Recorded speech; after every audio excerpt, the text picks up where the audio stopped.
Yeah, I think it's just part of it. You know, there's entertainers and there's competitors, and I totally understand that. And my job is to compete, and that's what I'm focused on doing.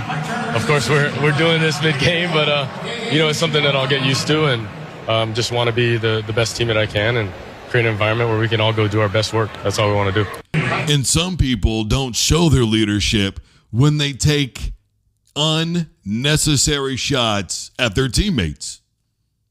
You see, some people are fighting for a position, and so they think making statements like that show their authority and show who they are as an athlete, when really what they show is how scared they were. Bro, you're not Jim Kelly. Stop it.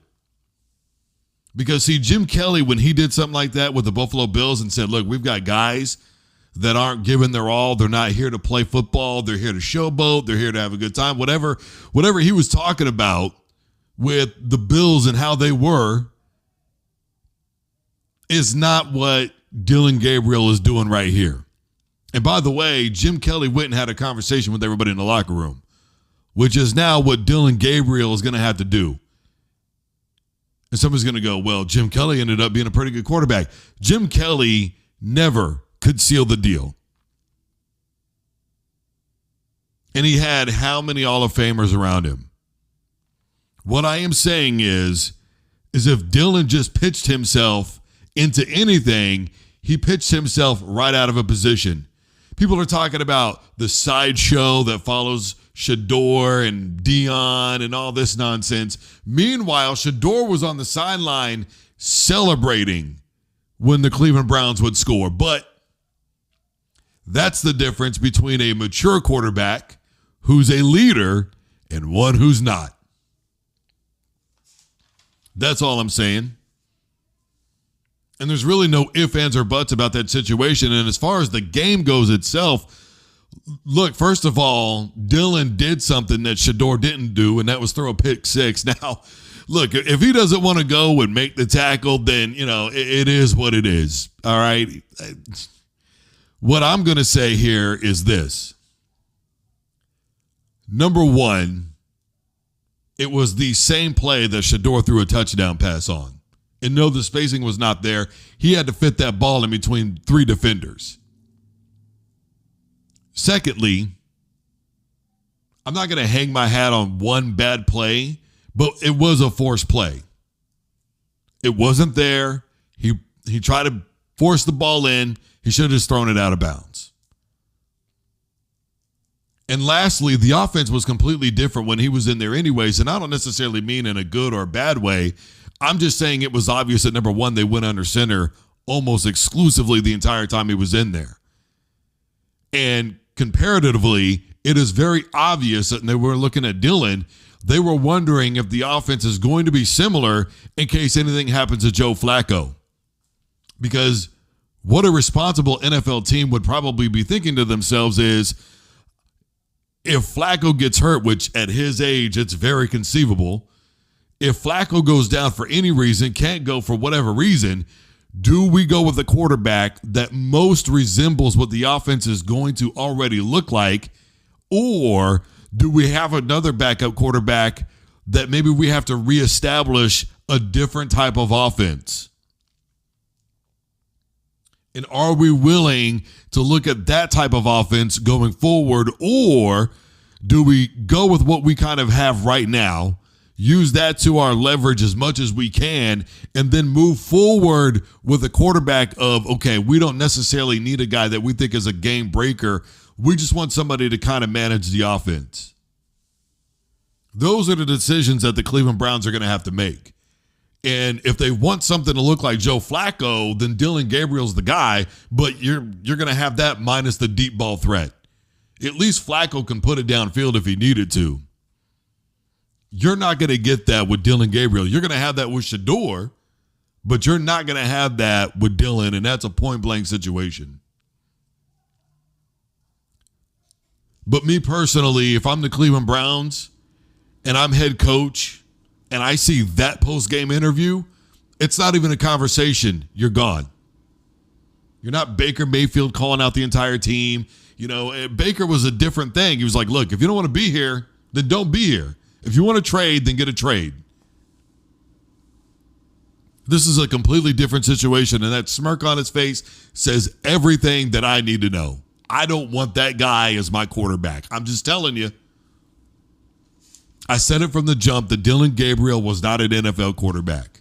Not a starter anyways, maybe a backup, but he's not a starter. And if anybody thinks he's better than Shedeur, they got another thing coming. And don't tell me not to be soft or any of that other nonsense. What he did was prove that he is not the leader that he thinks he is. Speaking of leadership, boy, Ashton Jeanty's really taken the reins with the Raiders, hasn't he? And look, honestly, it wasn't even the play where he shouldered old boy and potentially put himself at risk. Ashton Jeanty set a tone.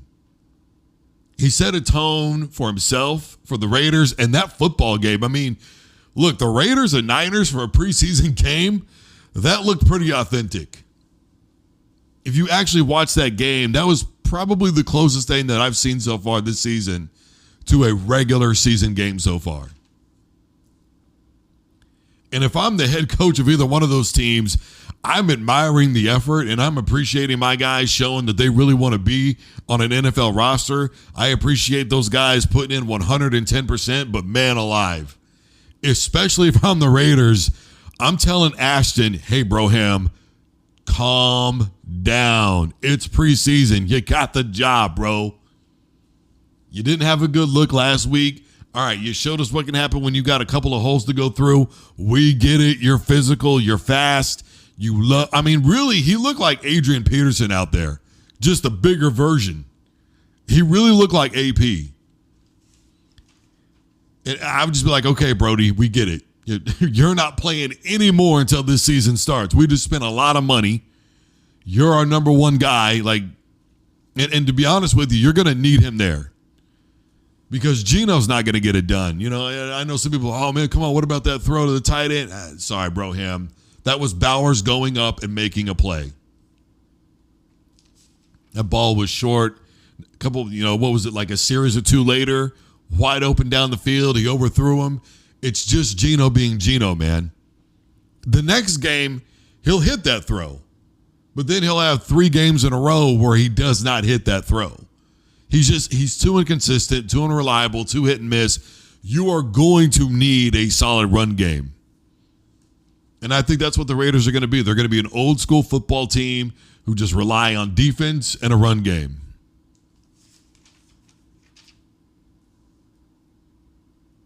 And I don't know that I have a problem with that. I love old school football. But I think you need a quarterback that's better suited, and I don't know that there's anybody in that QB room that's suited. Not O'Connell. Tough situation to be a Raiders fan right now.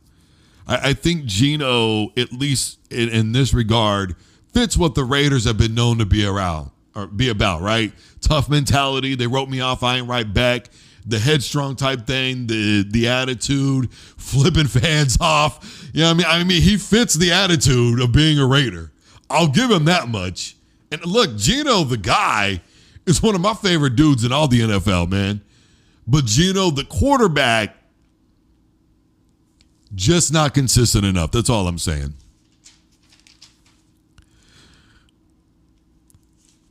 So the NCAA, they are considering, well, look, the Big Ten, they're trying to make a move into establishing more teams, a bigger playoff expansion. This thing is all about the money, and it's getting ridiculous.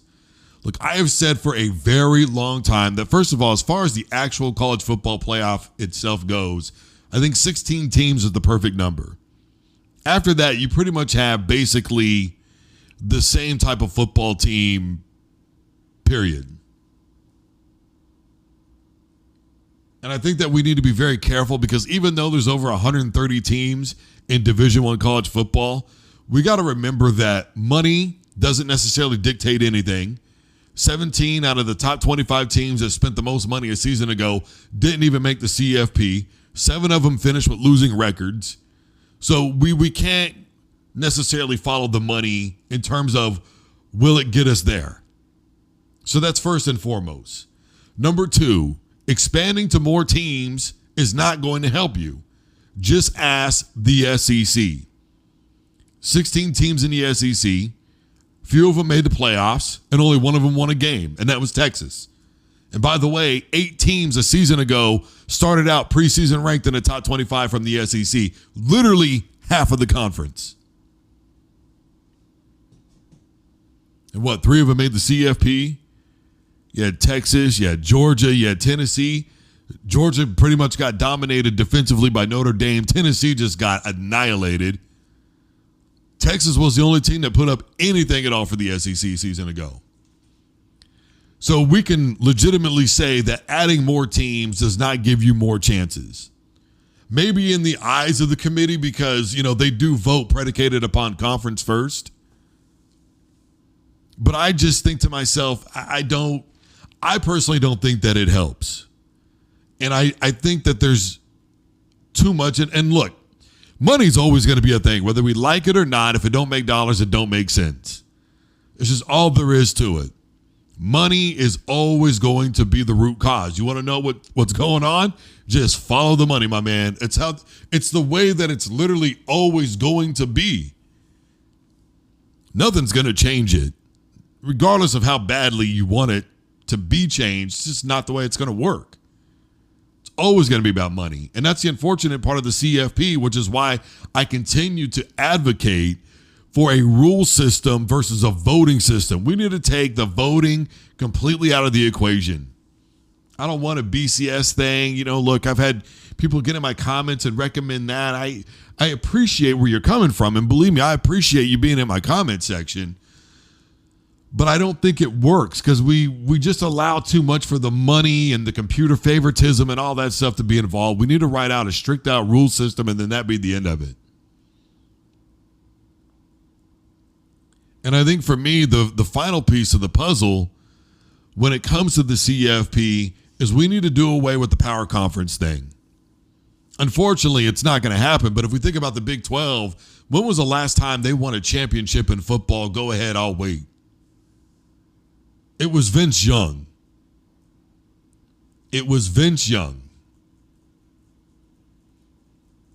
Since then, they have got nothing but blown out. Arizona State put up a fight in the second half, all right, but, OU, 3 out of their 4 appearances, they got blown out. They blew the lead that they had in one of the games that ended up losing in overtime. TCU, they got to the college football championship game. Then Georgia ended that thing at the end of the first quarter. Why are they still a power conference? Why is anybody a power conference? Come on, the ACC has had basically 2 or 3 teams over the last, 30 years that have been actually good. You've had Florida State, Clemson for a little while, and I guess you could throw Miami into that ring. But by the time Miami got to the ACC, that was kind of the end of their dynasty.